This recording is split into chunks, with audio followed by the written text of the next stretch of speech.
ઉપસ્થિત જુદી જુદી કોલેજોના લોક સાહિત્ય સાહિત્યમાં સંશોધન માટે જેમને રસ છે એવા છેક સુધી ટકેલા રસિક એવા સર્વેજનો પ્રમાણપત્ર રસિક અને મારા બંને મિત્રો પ્રેમજીભાઈ પ્રભુદાસભાઈ યશોધરભાઈ શુક્લ સાહેબ, पहला तो भारत सरकार ने केंद्रीय अकादमी, गुजरात सरकार ने गुजरात साहित्य अकादमी, आर्ट्स साइंस कॉमर्स कॉलेज पीलवाई ना आ आयोजकों ने हूँ मारी भीतरनी चेतना थी वंदन करूँ तो એટલા માટે કે સંશોધન એ તો પાયો છે, કોઈ પણ દેશના વિકાસનો આ પાયો છે અને આ પાયાને સ્પર્શવા માટે આ ત્રણેય સંસ્થાઓને ખૂબ ખૂબ અભિનંદન અને ભીતરથી અભિનંદન. હવે પ્રશ્ન એ થાય છે મને કે મેં તો જો કે યશોધરભાઈની રજા પણ લીધી કે મારે કંઈક થોડુંક જુદું કહેવું છે આ બધાથી. જીવનમાં લગભગ 44 વર્ષ સુધી હું શિક્ષણ સાથે જોડાયેલો રહ્યો. 21 વર્ષ છેલ્લે કોલેજના આચાર્ય બન્યો, 11 વર્ષ અધ્યાપક તરીકે, બાકી શિક્ષક તરીકે. તો આ બધામાંથી પસાર થતા થતા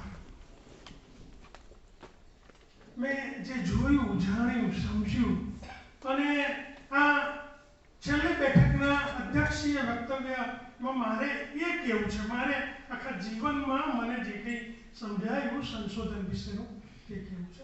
લગભગ 35 વિદ્યાર્થીઓએ પીએચડી કર્યું અને આ યુનિવર્સિટીમાં ગુજરાતી ભાષા ભવન નહોતું એટલે ગુજરાતી એમફિલના કોઓર્ડિનેટર તરીકે મેં સેવાઓ આપી. 41 વિદ્યાર્થીઓ એ એમફિલમાં સંશોધન કર્યું. આ બધું જોતા મને ઘણા બધા પ્રશ્નો ઉગ્યા છે. એ પ્રશ્નો વિશે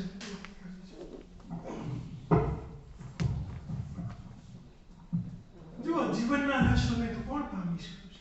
સદીઓથી માણસ જીવનના રહસ્યોને શોધતો આવે છે. આ દેશની આધ્યાત્મિક ચેતનાએ પણ એને શોધવા પ્રયત્ન કર્યો. શુક્લ સાહેબે પણ વાત કરી. અન્નમય કોષ, પ્રાણમય કોષ, જ્ઞાનમય કોષ, વિજ્ઞાનમય કોષ અને છેવટે આનંદમય કોષ. આ દેશના પેટાળમાં પડેલી વાત છે. આપણા રામાયણ, મહાભારત અને પુરાણોમાં પડેલી વાત છે. આ દેશની પ્રાચીન ગુરુકુળોએ સાહેબ પંડિતો પેદા કર્યા. અને પંડિતો તો કેવા સાહેબ? પતંજલિ, સુશ્રુત, ચરક, પાણીની અને કેવા ઋષિઓ, મનીષીઓ કેવું કેવું આપી ગયા, ટાંચા સાધનો વચ્ચે આપી ગયા. માટે આખી દુનિયા આ દેશ ઉપર ચડાઈ કરીને આવી. શુક્લ સાહેબે વાત કરી, આખી દુનિયાએ આ દેશ ઉપર ચડાઈ કરી. અહીંયા હતું માટે એ લોકો આવ્યા. અહીંથી કેમ ગયા નહીં, ત્યાં કશું નહોતું માટે ગયા. આજે એનાથી વિપરીત દશામાં આપણે છીએ. મારે આ કેવું છે, જો સંશોધન એટલે જીવનના રહસ્યોને ખોલી આપે એ સંશોધન. સંશોધન એટલે કુદરતના રહસ્યોને ખોલી આપે તે સંશોધન. સંશોધન એટલે પ્રકૃતિના પેટાળમાં પડેલી કરામતો અને એના પરિકર્મોને ખોલી આપે કે ઉદ્ઘાટિત કરે તે સંશોધન. સંશોધન એટલે નહીં શોધાયેલું તે સંશોધન. અને સંશોધન એટલે હવે હું કહું એ પણ એટલું જ મહત્વનું છે, જે શોધાયું છે એ વ્યક્તિ અને સમષ્ટિના ઉપયોગમાં આવે તે સંશોધન. આપણે અહીંયા સુધી હજુ જતા નથી. શોધાયેલું છે એનું વ્યક્તિ અને સમષ્ટિના ઉપયોગમાં આપણે લેતા શીખ્યા નથી.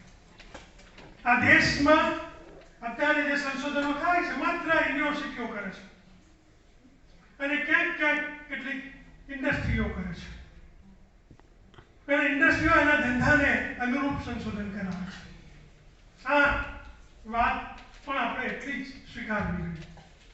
જ્યારે યુનિવર્સિટીઓનું આ ઉચ્ચ શિક્ષણમાં જ્ઞાનનું ઉત્પાદન, વિતરણ અને વિસ્તરણ એનો એક પાયો થઈ ગયો. જોકે હવે તો કોલેજોમાં પણ આ જ થઈ ગયું. કોલેજોમાં થોડુંક જુદું હતું. ત્યારે આપણે મૂળથી આ વાતને પકડવી પડશે, સંશોધનની વાતને મૂળથી પકડવી પડશે. હવે સાહેબ તમે જુઓ કે આપણે ત્યાં યુનિવર્સિટી, પહેલી યુનિવર્સિટી 1857માં મુંબઈ, મદ્રાસ અને કલકત્તામાં સ્થપાઈ. અંગ્રેજોએ સ્થાપી. 1857નો બળવો થયો એ જ વર્ષે આ 3 શહેરોમાં આ યુનિવર્સિટીઓ સ્થપાઈ. ત્યારથી માંડીને દેશ આઝાદ થયો ત્યારે અંગ્રેજોએ એ સ્થાપી. અલબત્ત એમને ક્લાર્કો જોઈતા હતા, વહીવટના માણસો જોઈતા હતા, એટલે એને અનુરૂપ એમને શિક્ષણ આપ્યા કર્યું. આપણે લીધા કર્યું. 47માં દેશ આઝાદ થયો ત્યાં સુધી આ યુનિવર્સિટીનો કોઈ વિકાસ થયો નહીં.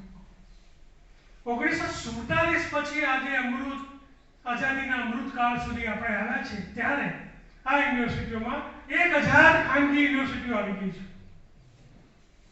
1000 ખાનગી યુનિવર્સિટીઓ આવી ગઈ છે. આ યુનિવર્સિટીઓ માં જે અપાય છે તે કેવું અપાય છે એ મોટો પ્રશ્નાર્થ છે. હવે જે ગુણવત્તા નથી, નબળું શિક્ષણ હોય, કાચા સાધનો હોય, અપર્યાપ્ત સગવડો હોય અને શિક્ષણ અપાતું હોય તો ખોટું શિક્ષણ આપીએ છીએ, નબળા શિક્ષકો પેદા કરીએ છીએ. અને આ નબળા શિક્ષકો શું ભણાવવાના છે? પાછું એ પણ એક પ્રશ્નાર્થ છે. શિક્ષકો જ જે નબળા પેદા કરીએ છીએ તે આપણે શું ભણાવવાના છે? હવે આની સામે જુઓ, જો વિકસિત દેશો અને વિકાસશીલ દેશો વચ્ચેની તુલના તમે જોઈ લો. માત્ર 1-2 મિનિટમાં હું વાત કરું. જો વિકસિત દેશોમાં 71.4%, અલબત્ત આ આંકડા જુદા છે, 71.4% રિસર્ચ છે. અને વિકાસશીલ દેશોમાં 28.6% રિસર્ચ. જો રિસર્ચમાં આટલો મોટી ગેપ, ઇન્ફ્રાસ્ટ્રક્ચરમાં મોટી ગેપ, તો કે આટલા છે. જો હું કહી દઉં, વિકસિત દેશોમાં 84.4% એનો ડેવલપમેન્ટનો રેશિયો છે અને વિકાસશીલ દેશોમાં માત્ર 15.6%નો રેશિયો. ભારત જેવા દેશોનો એમાં સમાવેશ થાય વિકાસશીલ દેશોમાં.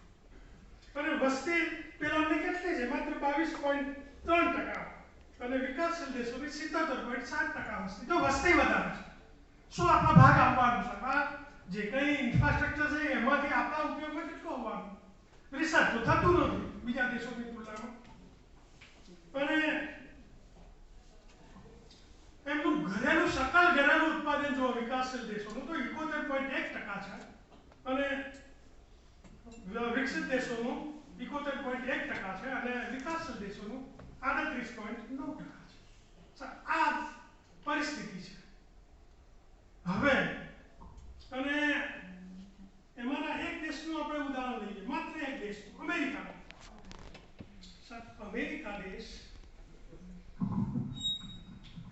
1830 સુધી અમેરિકાના વિદ્યાર્થીઓ જર્મની અને જાપાન ભણવા જતા હતા. 1830માં અમેરિકાના વિદ્યાર્થીઓ.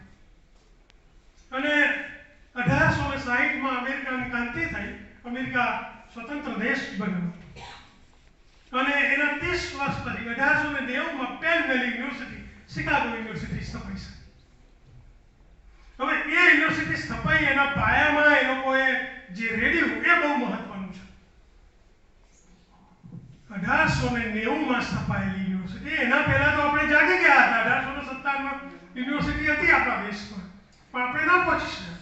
પણ એમના પાયામાં એ લોકોએ ગુણવત્તાયુક્ત શિક્ષણ આપવું, વેલ્યુ બેઝ શિક્ષણ આપવું છે. વેલ્યુ બેઝ શિક્ષણ આપવું. હું આચાર્ય પદે 21 વર્ષ રહ્યો. મેં બહુ મથામણો કરી સાહેબ. Academic council, educative council, senate, BUTR, research and teaching and research wing, આ બધી કમિટીઓમાં રહી અને મેં જે જોયું જાણ્યું એમાંથી મને લાગ્યું. અને જીવનના અંતે આ બધું મને લાગ્યું. ખેતરમાં એકલો હું રહેતો હોઉં છું છે કે જો આપણે પાછળ જાગેલા, આજે અમેરિકા જવા જો અમેરિકન એમ્બેસી છૂટ આપે કે ભાઈ કાલથી તમારે આવવું હોય તો આવી જતા, અડધો દેશ ખાલી થઈ જશે મહિનામાં, ચાલતા જતા રહે લોકો. એટલું બધું લોકો સાહેબ અમેરિકા ભણવા જવાના સપના તો સેવા છે પણ રહેવાના સપના સેવતા થઈ ગયા સાહેબ. એવી પરિસ્થિતિ ત્યાં આવી ગઈ. માત્ર ગુણવત્તાયુક્ત શિક્ષણ, વેલ્યુ બેઝ શિક્ષણ. હવે આ દેશમાં અમેરિકામાં સાહેબ, અમેરિકા એ ટેકનોલોજીના કારણે આગળ નથી, અમેરિકા એના જ્ઞાનના પાવરના કારણે આગળ છે. એની પાસે જ્ઞાનનો પાવર છે. અમેરિકા સબ કન્સલ્ટન્સી પૂરી પાડે, વીમાની, ઇન્સ્યોરન્સની, બેન્કિંગની, કોઈ પણ ક્ષેત્રની ટેકનોલોજી પૂરી પાડે છે. આપવાનું પ્રત્યક્ષ નહીં અને રોકડા પ્રત્યક્ષ લેવાના સાહેબ નાણાં, તો આ દેશ આગળ આવે. આપણે આ દિશા તરફ ક્યારે જઈશું એ મૂળભૂત સવાલ છે સંશોધનમાંથી. સાહેબ અમેરિકામાં 350 ઉપરાંત નોબેલ પારિતોષિક વિજેતા છે. ભારતમાં કેટલા? 2-3 નામો તમે ગણાવી શકો? ત્યાં આપણા પાછળ સ્થપાયેલી યુનિવર્સિટી છે. કારણ કે સંશોધનો, એન્સાઇક્લોપીડિયા ઓફ અમેરિકા વાપરનારા આપણે બધા છીએ. આપણે ત્યાં ગુજરાતીમાં એન્સાઇક્લોપીડિયા હતો, હજુ હવે તૈયાર થયો, અને એ પણ વિસનગરના સાકરચંદ પટેલ સાહેબ મજૂર મંડળી ચલાવતો હતો. એ સાહેબ એના મનમાં વિચાર આવ્યો કે આપણા દેશમાં આવો વિશ્વકોશ જોઈએ. ધીરુભાઈ એમના મિત્રની જોડે વાત થઈ. ધીરુભાઈને કહ્યું તમે આગળ વધો, હું ખર્ચ આપું. પહેલો વિશ્વકોશ સાહેબ એમને અર્પણ સાહેબ. ગુજરાતીમાં વિશ્વકોશો નથી છે તો આવા છે, અને અધિકરણોમાં પણ કેટલું એમાં તત્વ સત્વ એ પણ પાછા પ્રશ્નો છે. દુનિયા આજે બીજા દેશોના વિશ્વકોશો વાંચીને આપણે તૈયાર થયા છે. તો આ બધી, અને આપણા દેશમાં પેટર્નો કેટલી સાહેબ, અમેરિકાની પેટર્નો જુઓ અને તમારા દેશની પેટર્નો જુઓ. અમેરિકા જનારા વિદ્યાર્થીઓની સંખ્યા જુઓ અને તમારી યુનિવર્સિટીઓમાં ભણવા આવતા વિદ્યાર્થીઓની સંખ્યા જુઓ. આપણી યુનિવર્સિટીમાં કેટલા વિદ્યાર્થીઓ ભણવા આવે છે? પેલવાઈ કોલેજમાં દુનિયાના બીજા કોઈ દેશમાંથી ભણવા આવ્યા ખરા? મારી ડીસા કોલેજમાં તો સફાઈ ત્યારથી હું આચાર્ય પદે નિવૃત્ત થયો ત્યાં સુધીમાં એક પણ વિદ્યાર્થી કોઈ બીજા રાજ્ય ન આવ્યો હતો. હવે આપણે ત્યાં સુધી જો જવું હોય તો આ એક સંશોધનનો પાયો છે, એને મજબૂત કરવાની જરૂર છે. વેલ્યુ બેઝ શિક્ષણની જરૂર છે, ગુણવત્તાયુક્ત શિક્ષણની જરૂર છે. તો હવે મને એક એ પણ પ્રશ્ન થાય છે કે હું ભણ્યો કોલેજમાં બકર ઠાકોરના સોનેટ કે ઉષ્ણસના સોનેટ, હાઈકુ, ગઝલ, કરુણ પ્રશસ્તિ, ખંડકાવ્યો, નવલકથા, ટૂંકી વાર્તા, નાટક, આ બધા જ સ્વરૂપો પરદેશમાંથી આપણે લઈ આવ્યા. ગુજરાતીનું એક પણ સ્વરૂપ છે આમાં? આપણે અર્વાચીન ગુજરાતી સાહિત્યના સ્વરૂપ આપણા FYSY TY ના અભ્યાસક્રમો જો આ બધા ગુજરાતીના સ્વરૂપો આપણે ભણીએ છીએ.